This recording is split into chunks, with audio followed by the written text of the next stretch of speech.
All right. Hello and welcome, everyone. So today we are talking about Baruuk. This is the Baruuk builds refresh, as we have some new toys for Baruuk in line with the new augments that a lot of other Warframes got. Baruuk gets to play with the new galvanized melee mods that have come out in kind of a small way, and also coming back to Baruuk led to a few other realizations about what he's capable of right now. So, brand new build for Baruuk, but there's a lot of variance to this build. Like most very good Warframes, there's a lot of variations that you can get done in here that are pretty compelling. To start, shards. Now, Baruuk deserves the 4 Tau Forged purple shards for melee critical damage that I've given him. He does deserve it, and he will earn it from pretty much anybody, I think, over time. But none of these are necessary at all. This build does insane damage, and you absolutely do not need these in any way, shape, or form to obliterate whatever you are trying to fight with Baruuk. The last shard is just a parkour velocity, which is just for some nice utility and speed. If you want to give him 5 purple Taus for critical damage because the number is very funny, you can do so. So shards do not matter at all. Put whatever you want on him. But the purple ones are very, very nice. With that, this build looks pretty classic, I would say. It's kind of the normal Baruuk thing that we've normally been doing with the very, not really caring about our duration at all. And just dumping that stat and going a lot of strength. Although, you will note that we are on Precision Intensify. Depending on what you subsume, you can choose to just go Umbral Intensify here, which is why this is a wrong polarity. And if whatever you are subsuming needs more strength, say if you went with Roar or something that actually needs that strength separately from your 4, you can swap this out with Umbral Intensify, and that's going to be fantastic. In this case, our subsume is still Thera Strike, which I think is still an excellent option. And this doesn't really need it because we are still, of course, on Augmented to get this to 100% defense reduction. And even beyond that, 1% remaining defense on enemies is not a big deal anymore. So Thera Strike works perfectly well at 199% strength. And Precision Intensify will take us to 289 on our Serene Storm, which is a hilarious damage increase. Otherwise, we're still using Reactive Storm. It is worth noting there is a current bug with Reactive Storm where it will adapt damage, and some of the new damage systems enemies have single elements that they are weak to, like electricity or heat or toxin or whatnot. And that will negatively combine sometimes with whatever you have on your weapon. So that bug does affect our actual fist build. So keep that in mind for when we talk about that. I will mention what we've done to counter that bug for now until it is eventually fixed. But Reactive Storm does have that going on currently. We've swapped in Ready Steel, which is more recent. This is for initial combo, which is going to be important for what we're going to be doing primarily on this build. And then you'll also notice the big weird standout here besides the Prime Flow, which is only here for those purple shards. This could be a number of different things if you're not concerned about activating those, but this is best if you do have them, is Naira's Hatred being in this build. So this is 35% health and 15% ability duration. The health is kind of fine and whatever, and the ability duration is okay, I guess, but again, we don't really care about that because we are Baruuk. However, the set bonus increases damage from slam attacks by 200%. So, of course, this is going to be a Baruuk build that can get a ton of damage out of slams. It is worth noting, if you do not care about slam attacking, this should probably be Transient Fortitude, because you're going to get more damage out of that. If you are going to be slam attacking, this will outperform Transient Fortitude. So, do whichever one you want for whichever build you're going with. If you're doing the low duration build that is phenomenal in places like EDA, and honestly, it's really great anywhere, you would go with this, and it's either Naira's Hatred if you're going to be doing slams, and it's Transient Fortitude if you're not. Over here, worth noting, if you're going to be doing only slams, or nearly only slams, you really do want Fury over Strike, but on the mixed build, which is the one that I think I'm going to suggest most to everybody, I think Strike is a little better than Fury for whenever you do need to go into mostly just like your auto attacks, essentially. Besides that, we have a couple other configurations that are a little bit different that do change just a smidge, which is this, which goes with Streamline instead of fleeting. So we still have a pretty good amount of duration, but we do have to duck our efficiency even more. If you're very good on energy, you can go with this build. This build can still utilize Elude, or it can go for some other subsumes that require duration a little bit more. This is one that I might suggest more for if you are actually going to go Roar. That can be a little bit more helpful here, and you can see that we have the Umbral Intensify in here for that. So this is another mix-up that will be more beneficial to other certain subsumes and things if you do need that bit of duration and such like that. Other than that, there's the other ones don't really matter, but this is just that kind of remix. This is the one we're going to be showing off, though. Let's talk about his Desert Wind Prime. So, on this, we have a mixed slam, not slam build. So we're using Galvanized Reflex, which is critical to this build because on melee kill, we get the 20 initial combo for 20 seconds, stacks up to 4x. Combined with Ready Seal, that gives us a 6x constant multiplier that will always be regenerating for us to use on slam attacks. It is a gigantic damage increase for Desert Wind. This will work as a damage increase both on you just like autoing your just regular melee attacks and on heavies for slams. Obviously, it adds much more damage to heavy slams, but is still very good for increasing damage because combo just generically will increase the damage of Desert Wind and also all Exalteds for those that are unaware. Besides that, we're on a pretty standard build here. We're on Organ Shatter, of course. We're on Sacrificial Steel. Notable thing here, Galvanized Steel is the new mod here. This is probably going to be better if you are not on the purple shards, because with this, you're still over 100% critical chance, big consistency boost, and you're getting the 30% critical damage stacks 4 times. You get 120% critical damage, which is very good.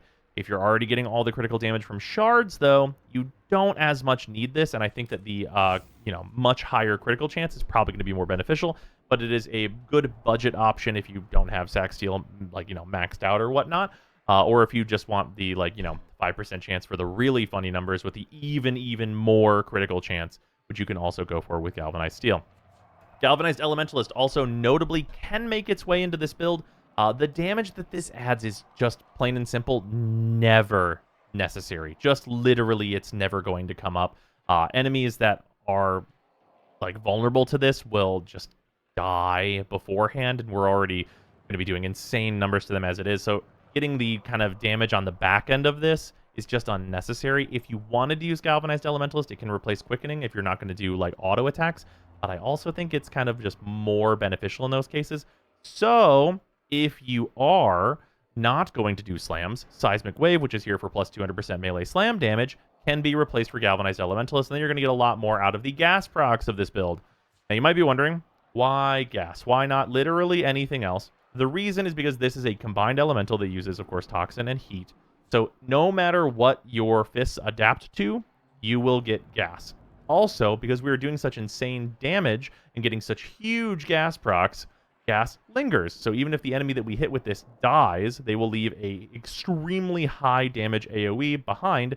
So if you use Baruuk with, sentinels like Nautilus to group enemies up or move them into range, or if enemies are just running towards you outside of the range of your slam, they will just simply cease to exist on contact with the gas, which I found to be quite good. It also, of course, does constant damage to harder targets as well that are vulnerable to it. So a lot going on here. But I will say I might choose to go Heat with this and then maybe try and find room for Archon Vitality somewhere if I could, if it didn't combine poorly, especially against the Murmurs, to create radiation damage instead of Electric plus Heat, which would be stellar. But yeah, those are all the kinds of options that you can get on Desert Wind. There's a lot to, there's a lot to go with here. Also, we are on Quickening. You can put the Umbral Forma in here, or even another V Polarity to go Primed Fury instead of this for another 15% attack speed. For me personally, I feel like that's absolutely unnecessary, and I wanted to keep this build more flexible if it changes in the future. But that's what's up with Desert Wind Prime. Only other thing is we are using the Vertilac, and if you wanted to build for the Vertilac, I guess here it is also, but the Naira's Contempt mod can only be used on whips. So if you do have a whip to throw this onto, it is a stat stick for Baruuk. This is not a make or break thing to put on here just to get the increase to the set bonus. I mean, as you have seen, we have not used the other Naira's mod, which if you're exceedingly greedy, you can of course put Naira's Anguish into your Exila slot and replace Prime Sure-Footed. I would not personally suggest that, but you can, if you want to see the highest numbers possible, you can put that there. I would not suggest it, but you do not need anything more than the basic Naira's increase is still a ton of damage. So if you don't have a whip to throw this on, and if you don't have Naira's Contempt, probably really don't worry about it, but it is a damage increase. And the Vertilac is probably the best whip on its own as it stands currently. Otherwise, companion-wise, we're just bringing the Panzer because new pet stuff, so I'll show this off again, even though I think I showed it in the Nova video. We just got this going on in terms of the actual build on the Vulpa itself. And then we are doing this over here on the claws. Only important things here is elusive plus bite. Nothing else here matters. It's just keeping itself out of trouble. Worth noting the buffs that we're getting from this is Reinforced Bond is giving us 60% fire rate. Not going to be helpful for Baruuk. We're getting a Resourceful Retriever, which is the double loot sometimes. And then we're most importantly getting Tenacious Bond, which is another 1.2 final crit damage multiplier, which is a considerable damage increase that we are utilizing. But we already have so much crit damage that it doesn't factor in super a lot. With that, we are going to just spawn in some enemies. These guys are just going to be basically used for getting our meter built up.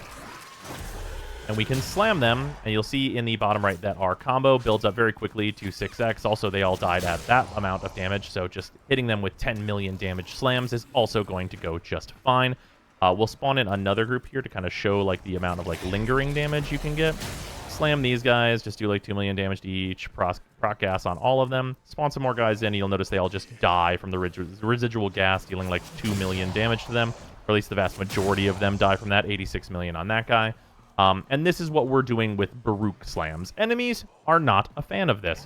However, of course, you're not going to be doing that all the time. You can just do basic attacks with this build. As I have mentioned, it does do both. Of course, they are lower damage, but lower damage is, you know, not low damage. And if you see an enemy that really needs to die, just deal 3 million damage gas procs directly to their forehead and get rid of them. And this is going to work on every single faction. So like the Murmurs, if we spawn the Murmurs in, we can go up here, farm them for some of our meter, and then just kill them all instantly. This includes like the Hollow Vein that's a part of this. These enemies are like above EDA level, and the slams are a huge radius, and nothing survives this basically. Like if it hits you, you die, is pretty much what's up. Only kinds of enemies that are going to be surviving this are going to be, you know, like attenuation type enemies that are going to be basically invulnerable to damage. It is absolutely insane. But this build is revolving around doing both. If you really wanted to see the most stupid numbers possible, you could of course replace that attack speed mod that we have on his fist with a smite. But for me personally, I think that management's not worth it, and nothing is living through this anyway. So that is what's going on with new Baruuk. Let's go punch guys for a while in the Kuva Fortress. Also, for anyone on YouTube wondering why chat's not here, it's because the Twitch API is busted. Seemingly. We can't even be in the video now, unfortunate, it's true. Scans show Grenier are harvesting Kuva nearby. Set off the alarms to draw them out, then steal their Kuva catalysts. Predictable. As expected, Grenier have shut down the environmental systems, sending modified life support capsules.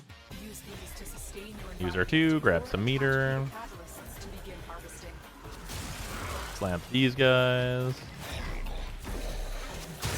Slap these guys. Of course, we can do some regular punching, which is going to handily take care of them. Also notable for gas damage for regular punching, as enemies enter the hallway, they also take all of these residual gas procs as well, which is quite nice.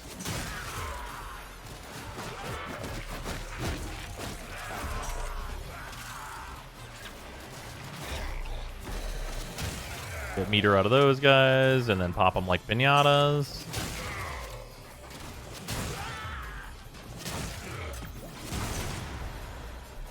They don't appreciate it.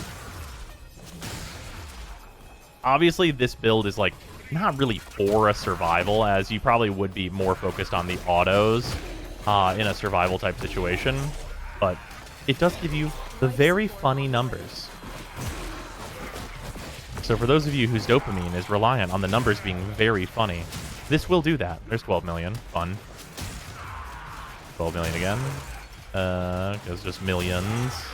8 million. 7 million.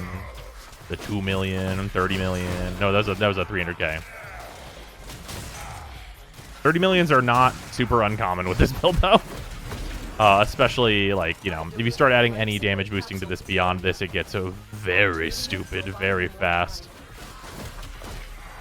Like, you're just dealing like 100,000 enemies that are just, like, vaguely in my vicinity. At 5 million to this Xmas perish.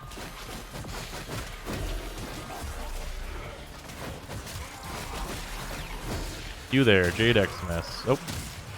6 million. Sometimes the heavy slams do have weird hit detection. Hit detection on slams just in general is a little wonky currently. Hopefully that like it's like a detection pass at some point or another. It might be related to some weirdness somewhere, but it is still quite good. You can just slam again. Might need to wait a second though.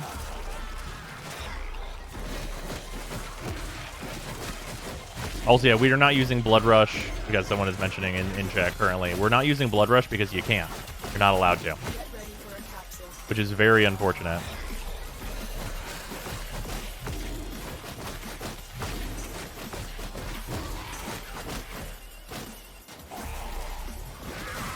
But yeah, it is good stuff. We're mostly doing autos, and then obviously we're going to embarrass the Acolyte when they show up. They're not going to appreciate this. Although the last Acolyte I punched with Baruuk just vanished. There wasn't even a number. They just died. So we'll see if we can actually get a damage number out of one of these guys. Like, they just truly perished. There's a reason we aren't using Reach. What are you talking about? We are using Reach. You mean on his fists? It doesn't affect the waves.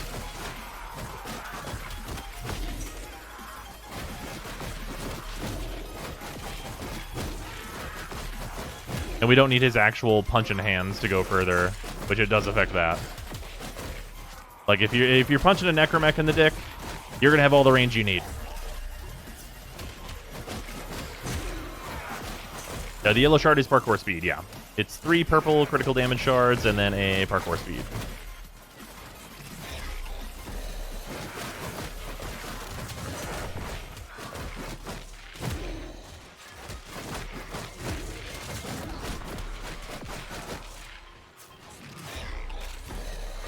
Punching these mans.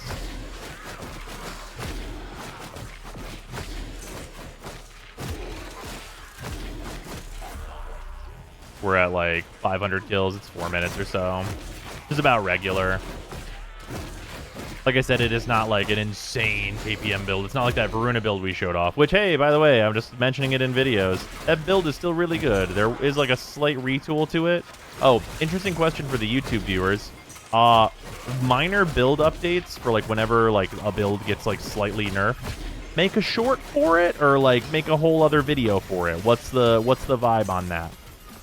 Like an update video, make a short, or what are we doing? Short? Twitch chat says short. Tell me in the YouTube comments though, because I am curious what would be the preference. I know some people just hate shorts. Oh hey, Malice is here. Hey buddy. Goodbye. Anyway, what were we talking about?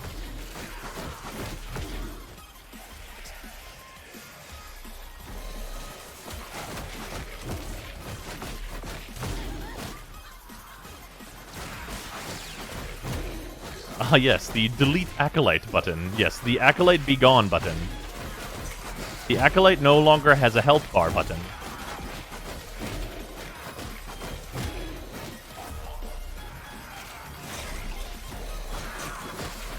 Sure, I'd say a little change doesn't really warrant a whole new video. Yeah, that's what I was feeling as well.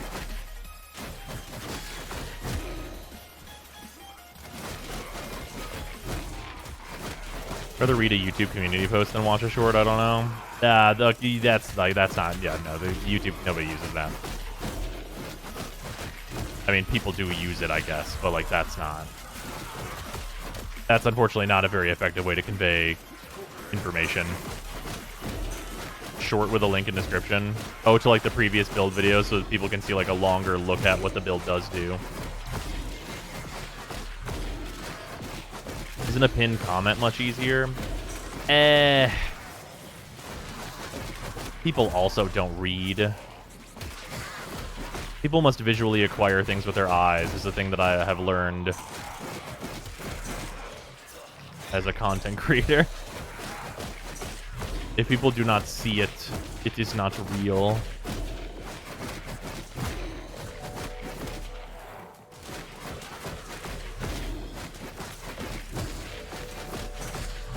There's a reason why we have a reading the patch notes portion of the stream in a lot of cases on new updates. Because somebody got to do it.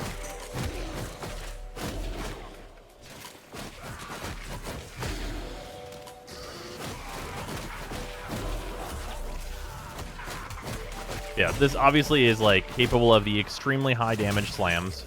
40 million right there. But is not reliant upon them, which I think is a huge win, because obviously if it's slams only, it becomes very, like... It's very one note whenever you can only slam. Obviously, the one note is die. 100 million. And it's a good note. It's a good note. But it's just not needed to be, you know, your general application of damage down a hallway of schmucks.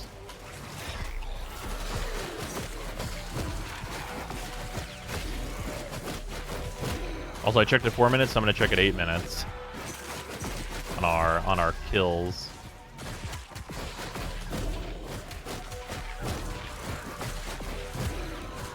There we go. We're at 963.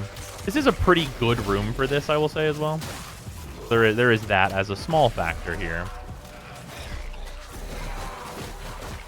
Oh, also worth noting, obviously I've been kind of like low shields for a lot of this video.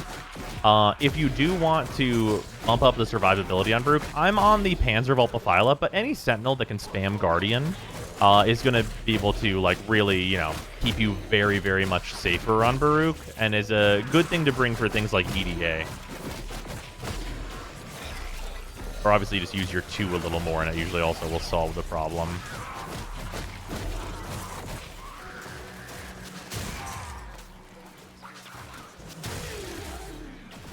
Okay, nice, good, funny numbers for us. 32 million. We love the funny number. Sometimes it's just about finding an enemy that can be hit that hard.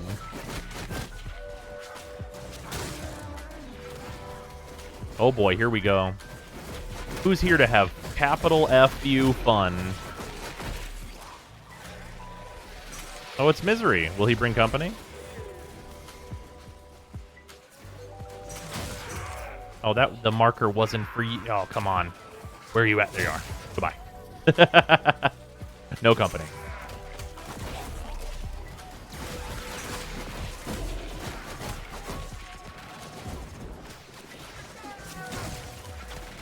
Come here, you. There we go. Also, because you do have a lot of combo, you can also just do heavy attacks as well, but the heavy slam is considerably more damage than the normal heavy attack, and also affects a much larger radius. We're just about at 10 minutes here. Couple 26 millions on our way out. And that is about 1,200 kills. So, like, you know, Baruuk doesn't have the craziest KPM in the world. He's not affecting, you know, multiple tiles worth of enemies at once. However, he will hit people very, very, very hard.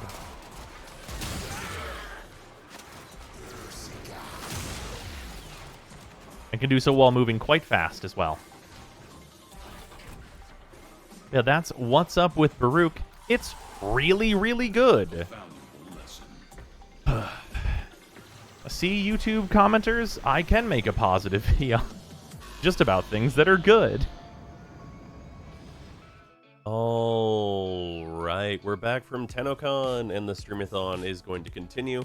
But there will, of course, I will try and have there be videos as well as the Streamathon at the same time, if I can. Also, thank you to the $10 patrons, Athean, Alex Parnham, Arbiter Daydream, Benuven, Brutus Salazar, Canalatra, Club World 3, Dylan Dworsky, Athrain, Afan, James Harstone, JC4 Science, Josh, Lou Zanth, Malik X Williams, Mark Smith, Mikakel, Minty Ginja, Mitchta, Nerve, Ruby, Sanyu, Skur, Sharp247, Tamrielic Wastelander, Tester ZWP, The Coupon of Death, Tomeworm, Victor Palmer, Waifu Wars, Wildado1, and Sarah Fear, and of course all of my other patrons as well. It is incredibly appreciated for all of your support.